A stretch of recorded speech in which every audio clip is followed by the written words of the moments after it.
Hello everyone, so welcome back to my channel. So इस video की ज़रूरत आप लोगों को बहुत जल्दी पड़ने वाली है। आप लोगों के एग्जाम्स हैं, that's why video is here. तो ये वीडियो होने वाली है how to score good marks in college exams या इन AKTU। तो मैं AKTU से हूँ, तो ऑफकोर्स सारी AKTU से रिलेटेड ही होंगी मोस्टली, पर ये और भी बाकी लोगों के लिए भी अप्लाई कर सकते हैं। तो इम्पॉर्टेंट पार्ट इज PYQ। तो भाई कभी कभी ऐसा होता है कि हमारे प्रीवियस ईयर के क्वेश्चंस में ही क्वेश्चंस मैच हो जाते हैं, और अगर नहीं भी मैच होते तो हम PYQ से जो मोस्ट रिपीटिंग टॉपिक होते हैं वो देख के उनको अच्छे से पढ़ के उनको समझ के जा सकते हैं। That's Y PYQ is more important than anything. तो PYQ एक बार ऑब्जर्व ज़रूर कर लेना यार, please. Thing is don't leave any topic और एनी यूनिट अनटच्ड, क्योंकि भाई पहले पैटर्न था हमारे पास।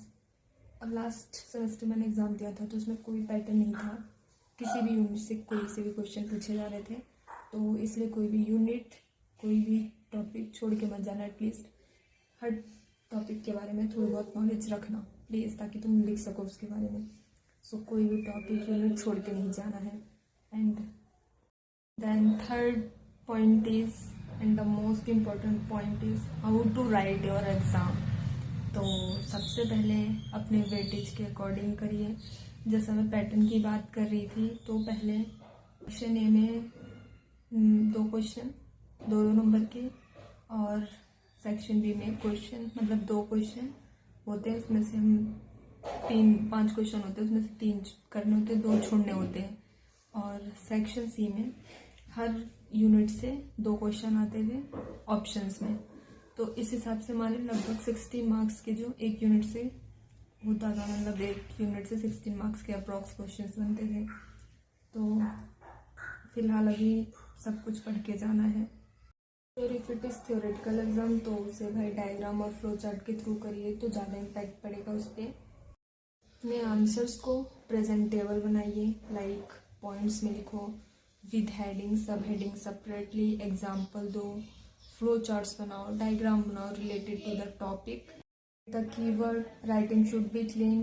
भाई अगर आंसर ही देखने में अच्छे नहीं लग रहे होंगे तो एग्जामिनर का दिमाग तो ऐसे ही खराब हो जाएगा राइटिंग देख के। तो राइटिंग शुड बी क्लीन। मेरा मानना ये है कि सेक्शन सी से स्टार्ट करो, और सबसे पहले वही क्वेश्चन अटेम्प्ट करो जो तुम्हें बहुत अच्छे से आता हो, जिसमें कट पिट करने की ज़रूरत ना पड़े प्लीज़।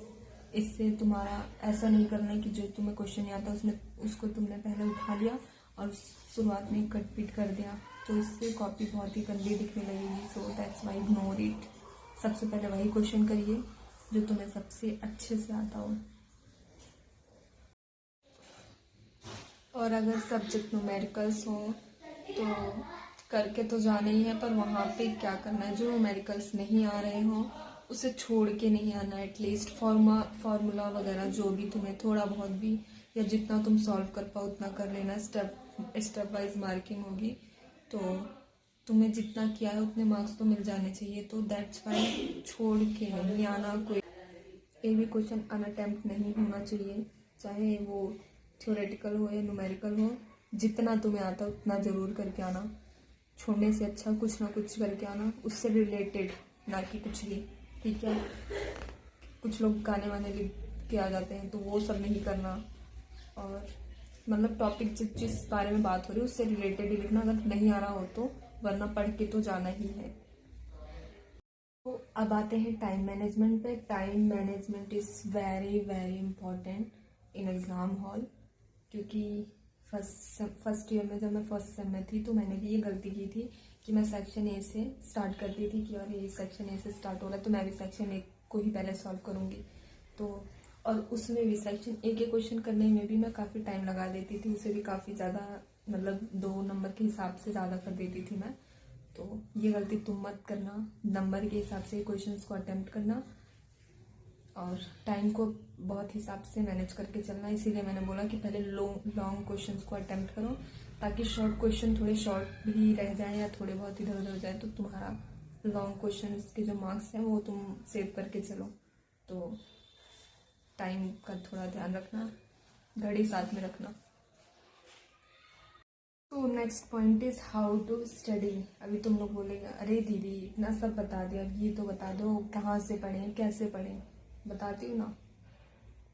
तो पहले तो सिलेबस देखना ज़रूरी है, क्योंकि ज़रूरी नहीं हम जो पढ़ रहे हों या पहले का जो भी हमारे पास मटेरियल हो वो इस बार हो ही, तो सिलेबस चेक करके चलें ताकि हम कुछ एक्स्ट्रा ना पढ़ लें, क्योंकि उसकी ज़रूरत नहीं है।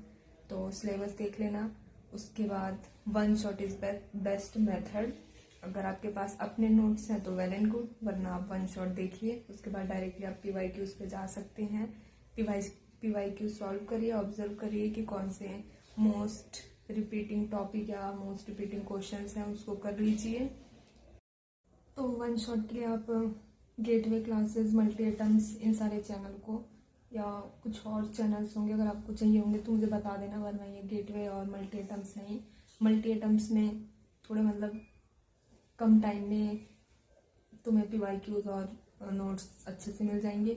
गेटवे में थोड़ा लेंथी होता है, तो अपने टाइम के अपने प्रेफरेंस के अकॉर्डिंग आप दोनों चैनल्स के वन शॉट को देख सकते हैं। और भी हैं पर अभी मुझे याद नहीं आ रहा है, तो अगर आपको चाहिए हो तो मुझे बता देना, मैं बता दूंगी बाद में। सो अभी के लिए यही।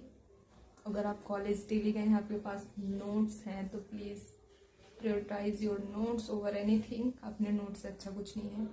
तो फर्स्ट सेम में मैंने चैनल से नहीं पढ़ा था उतना। मेरे पास मेरे सारे नोट्स थे खुद के, कॉलेज से रिलेटेड, कॉलेज से सब कुछ।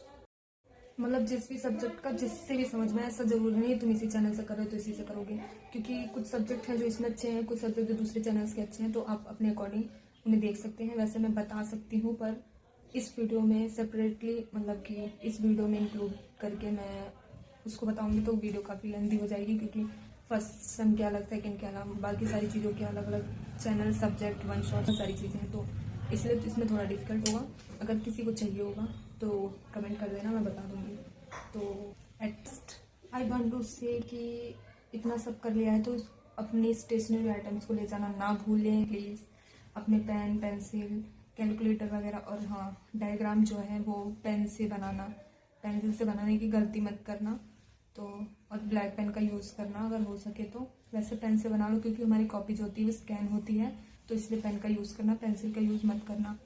और एडमिट कार्ड बिल्कुल भी ले जाना मत भूलना। और एक काम करना, एडमिट कार्ड की फ़ोटो जो है फ़ोटो खींच के रख लेना। एडमिट कार्ड भूल जाओगे पर फ़ोन तो ले जाना नहीं भूलोगे, दैट्स वाई फ़ोटो खींच के रख लेना, बहुत काम आएगा। और चैनल को सब्सक्राइब करें for extra best of luck from my side. तो अच्छे से पढ़ाई करिए, अच्छे से एग्ज़ाम लिखिए। Best of luck for your exam and bye.